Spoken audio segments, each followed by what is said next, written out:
आज हामी नानीको मामा घर मेरो ससुरालीबाट हामी आज सुर्खेत आउँदै गर्दा छोरीले चाहिँ यो मिनीलाई पनि लिएर जानु पर्यो भनेर ब्यागमा हाल्दैछन्।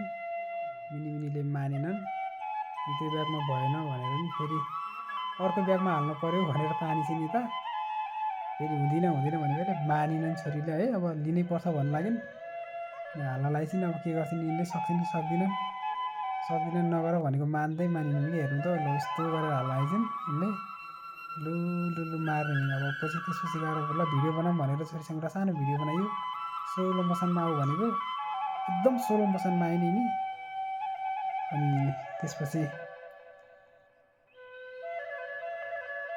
अब हामी जाने तयारीमा भयौँ। त्यसपछि गएर हामी सानो एउटा भिडियो बनायौँ मैले आमाको नानीको।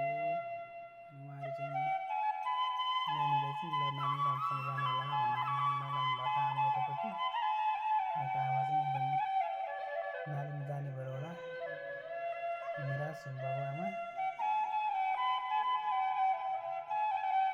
अनि टिका सिका लगाइयो।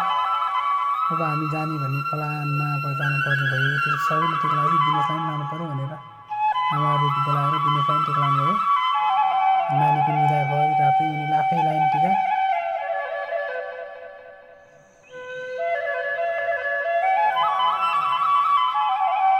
अनि पछि आउँदा फेरि यिनले चाहिँ ब्याग आफै बोक्छु भनेर फेरि ब्याग निकालेर छोरीले ब्याग आफै लाने भनेको ब्याग लिएर आइन्। त्यसपछि हामी चाहिँ लाग्यो घरबाट।